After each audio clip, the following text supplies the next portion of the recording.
Hi dear students, welcome to today's online class. Today we discuss about application of Clausius-Clapeyron equation to phase equilibria. This equation quantitatively shows the effect of pressure on phase equilibria, like how vapor pressure increases with rising temperature, or how the melting point and boiling point of a liquid varies with pressure. See, we have learned about phase diagram in the previous classes for one component system. For example, in the case of water, we have seen there are three curves. This curve is called vaporization curve where liquid water exists in equilibrium with water vapor, and it shows how vapor pressure increases with rising temperature, right? Vapor pressure increases, that's why the graph goes up with rising temperature. Now the equation quantitatively relates these factors. That means how vapor pressure increases with temperature. Similarly, how melting point changes with change in pressure. Let's go to the equation. Before we go to Clausius-Clapeyron equation, we start with what is called Claperone equation, which is an exact equation which you would have learned in thermodynamics. We will discuss this equation to the three types of equilibria, starting with liquid vapor equilibria. The first one we consider is liquid vapor equilibria. For example, H2O liquid in equilibrium with H2O vapor or H2O gas. Okay, liquid water in equilibrium with water vapor at a particular temperature.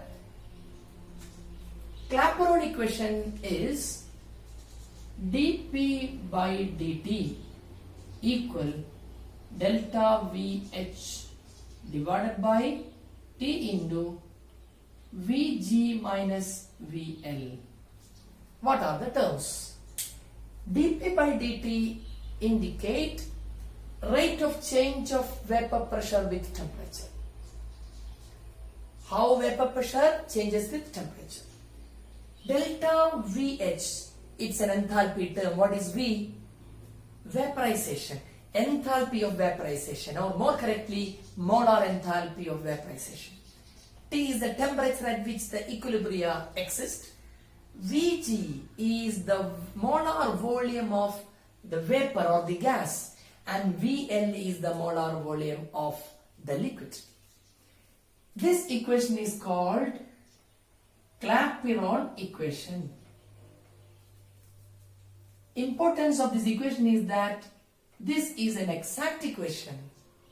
We will make some approximation and derive Clausius-Clapeyron equation, which we are concerned with. Then how we go to the derivation? Before that, this equation implies that vapor pressure increases generally with rising temperature, because see, enthalpy of vaporization is always positive, right? That's always positive. Then Vg minus VL is always positive. Why? Because volume of vapor is more than that of liquid, much more. So this is always positive. So this is positive means what? dP by dt is positive means vapor pressure will increase with rising temperature. There's a positive slope. Correct. Now coming to the derivation, what we do is, compared to Vg, VL is neglected. That is, molar volume of liquid is negligible compared to molar volume of the vapor. We can check it with an example. Suppose we are at STP. Okay, you know that molar volume of any gas, for example water vapor, is how much? 22,400 ml, correct? Whereas what is the molar volume of the liquid water? 1 mole of water is 18 gram and density is 1, so it is 18 ml, right? That is 18 ml. So compared to this big number, this is negligible. So we will now approximate this into the equation is reduced into this form, P into Vg. Okay, Vl is neglected. So dP by dt is delta Vh by T into Vg. Now, suppose the vapor obeys ideal gas equation, PV equal nRT for 1 mole, we can write it PV equal RT, and we are going to substitute this volume here. What is V from this? RT by P, or Vg equal RT by P. So substitute this Vg by this one, what do you get? dP by dt equals delta Vh divided by P into RT divided by P. P will come up. That's equal to delta Vh into P by RT square. Rearranging similar terms, P taken to this side, dt to that side, what do you get? dP by P, isn't it? dP by P. Okay, let me write dt here itself for the time being. So I am writing it like this: 1 by P dP by dt. dt is kept here only. 1 by P dP by dt is equal to what on the right side? Delta Vh divided by RT square. I mark this equation. This is what is called Clausius-Claperone equation, which is the equation which we are concerned with. Now this equation is an approximate equation. So that is how approximate. That is how Claperone equation and Clapeyron-Clausius equation differs. This is exact equation, this is an approximate equation. But this is a differential form, right? So differential form of Clausius-Claperone equation. We know always we go for an integrated form which is more useful. So let us integrate this equation to get the integrated form of Clausius-Claperone equation, right? Okay, so we are going to integrate. So for that, let us consider, suppose vapor pressure is P1 at temperature T1 and it is P2 at temperature T2. These are the limits. So we will integrate, rearranging, dt taken to this side for that purpose. Okay, sorry, there is a correction. There is a correction. This equation can be still modified, written in a better form. What is that? 1 by, this is not the final form of Clausius-Claperone equation. Let me correct it. I can write this now as 1 by x dx is d log x, correct? 1 by x dx is d log x. In that way, this can be written as d log p divided by dt is equal to delta Vh divided by RT square. Okay, so let me make this correction. Okay, this is fine, but this is the better form which we remember. So Clausius-Claperone equation for liquid vapor equilibria in the differential form is this one.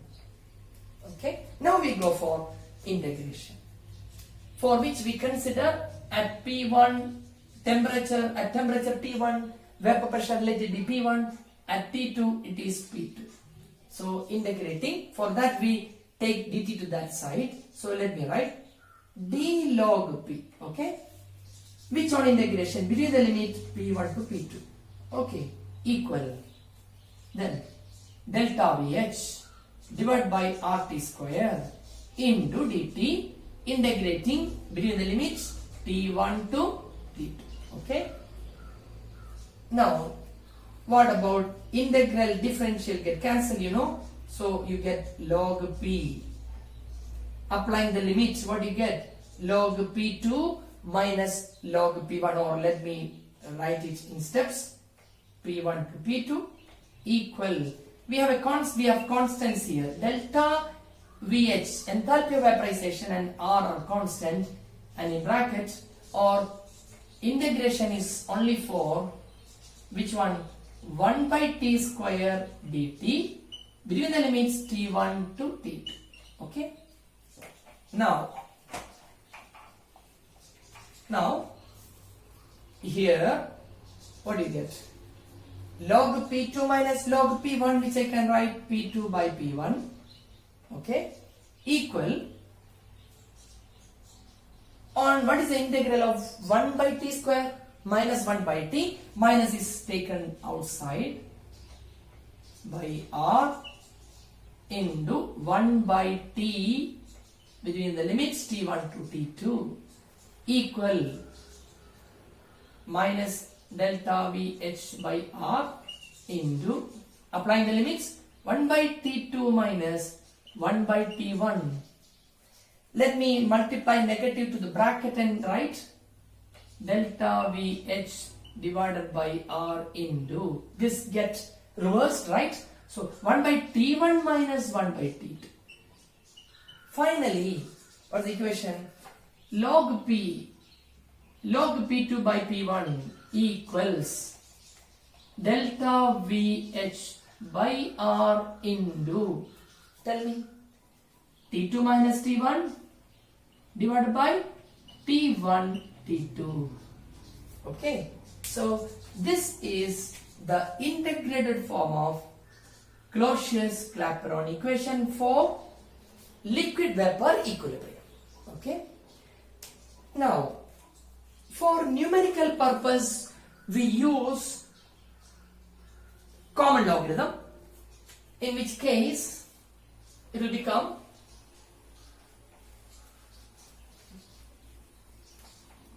yes, what you get? This will be 2.303 will be multiplied here, and it will go to this side, and let me write log P2 by P1 equal delta VH divided by 2.303 R. What is R here?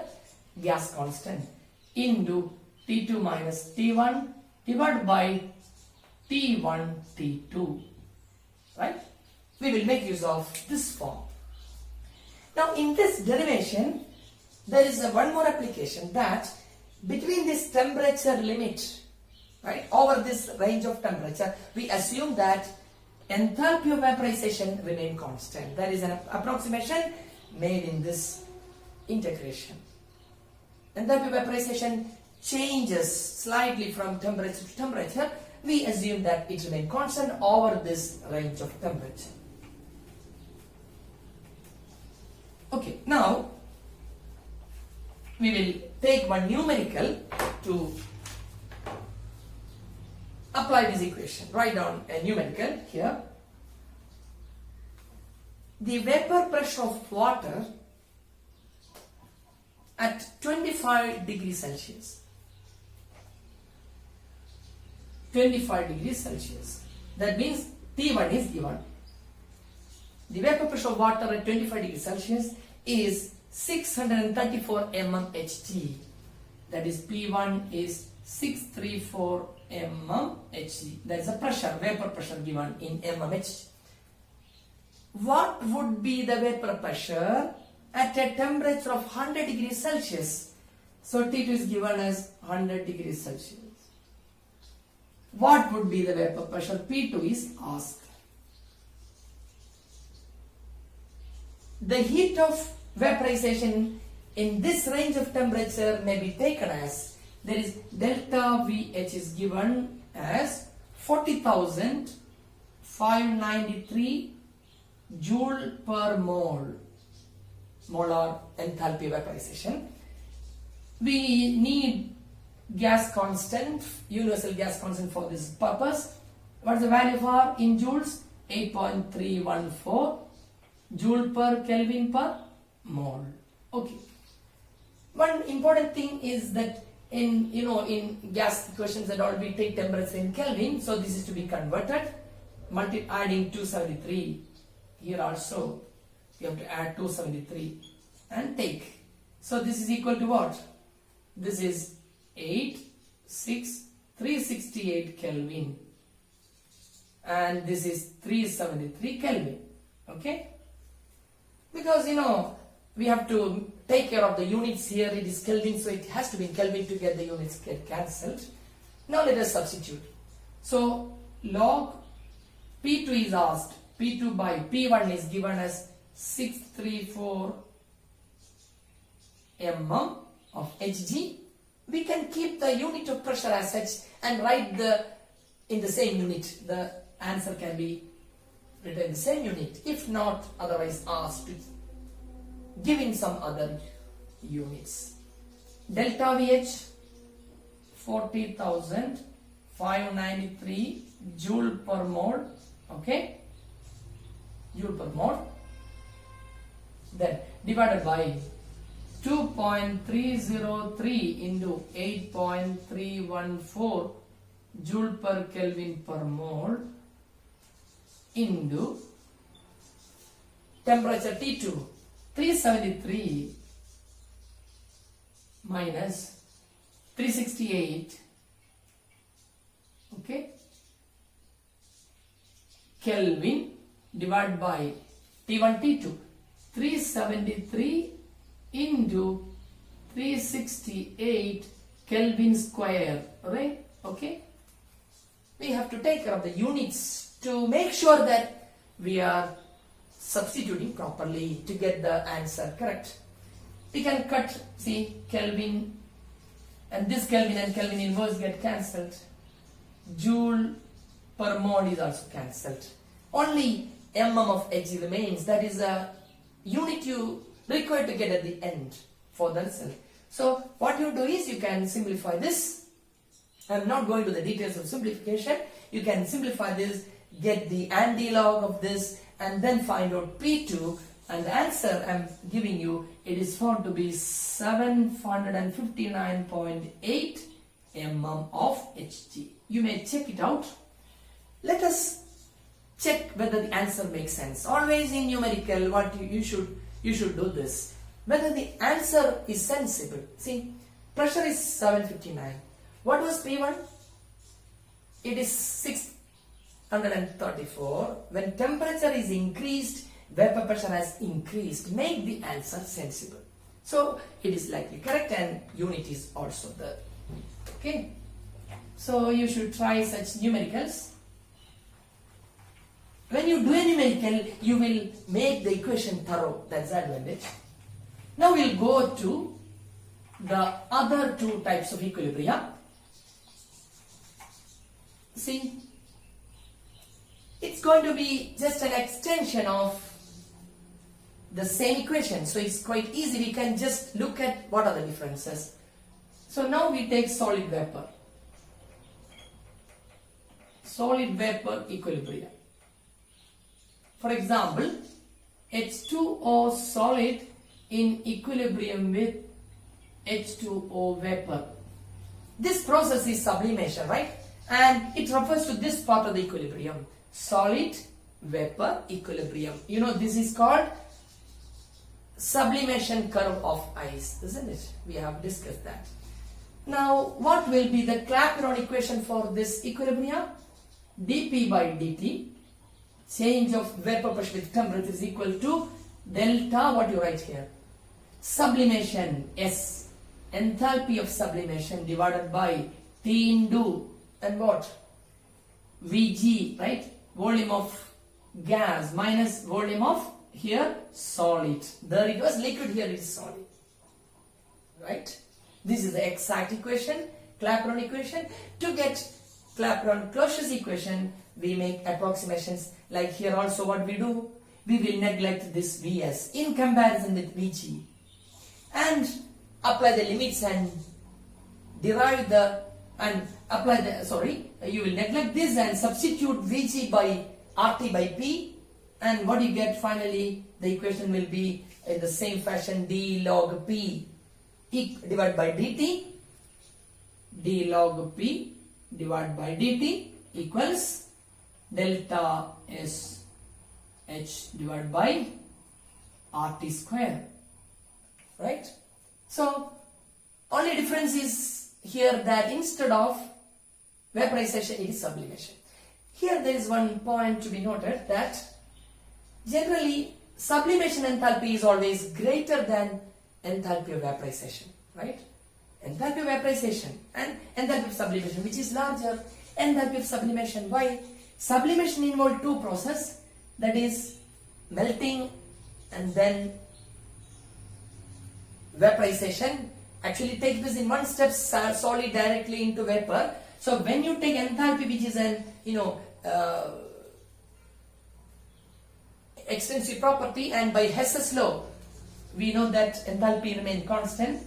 So that means enthalpy of vaporization, enthalpy of sublimation can be taken as the sum of enthalpy of freezing or fusion plus enthalpy of vaporization. You understand? Sublimation can be taken as supposed to take place in two steps. So the enthalpy will be the sum of these two by Hess's law or by first law of thermodynamics. It's very clear that this is larger than this. So this is larger. And again, Vg is always larger than Vs. Okay, so this is also positive. This is highly positive. So this is largely positive compared to the previous case. That means dP by dt is more positive in this case than in this case. What does it mean? That means the graph will be a little steeper than this graph. Dependence is a little more. Anyway, you can see that the vapor pressure of solid increases with rising temperature. Okay, just like vapor pressure, the liquid increases with rising temperature. Now, this is the differential form. What about the integrated form? We can similarly write this. What do you get? Log P2 by P1 equal. Only difference is instead of enthalpy of vaporization, it is enthalpy of sublimation. That's all. Divided by 2.303 R into T2 minus T1 by T1, T2. Okay? That's about solid vapor equilibria. Finally, we will take application of Clausius Claperone equation to the last one, that is solid liquid, the third one. Applying to solid liquid equilibrium. Okay. See that there is no vapor here, so there is no vapor pressure coming here. Let us consider H2O. Reference is to this curve, solid liquid equilibria. Claperone equation will be of the form dP by dt equal, what about enthalpy here? Enthalpy of fusion, isn't it? Or melting. So enthalpy of fusion divided by T into, what you get? VL minus Vs. Okay. This is the Claperone exact equation. One difference here is that there is no Vg and we cannot substitute by ideal gas equation. Okay. So there is no such simplification here.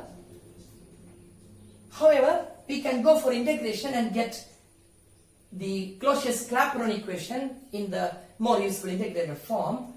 So what we do is, we can write it now like this. dP is equal to, dt is taken to this side, delta Fh by T into VL minus Vs into dt.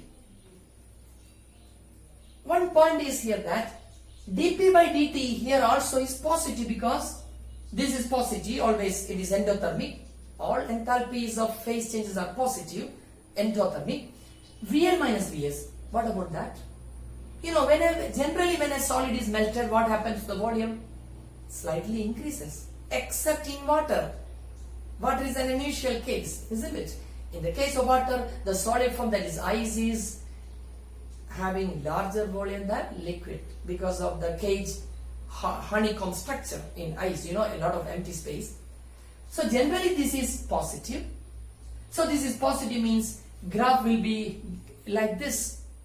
That means melting point increases slightly with rising pressure. We have discussed this point in the phase equilibrium of water. But in water, the graph is not like this. It is slanting to this axis. Why? You can understand it from this equation. Why it happens? Because in the case of water, VL minus Vs is negative because volume of solid is more than liquid in water. So this is negative. That's why graph is slanting to this side. Otherwise, generally, it is going this side. Anyway, pressure has slight influence on the melting point. So on integrating this, what you get is between the limits P1 to P2, T1 to T2, what you get? This will be only P, correct? And applying the limits, you get P2 minus P1, isn't it? Integral of dp is P. So P2 minus P1 is equal to what here? You have constants delta FH by you have VL minus Vs, this much is constant. And you will integrate 1 by T dt. What is the integral of 1 by T dt? Log T between the limits T1 to T2. So what do you get? You get it as delta FH by VL minus Vs into log T, isn't it? Log T. Applying the limits, what do you get? T2 by T1. Okay, so this is the equation. P2 minus P1, or what do you get P2 as? P2 is equal to P1 plus this term. It's very clear that, okay, so in this equation you have to note that logarithmic term is over here and not here. That's the difference. Anyway, these are the application of Clausius Claperone equation to the three types of equilibrium. Thank you.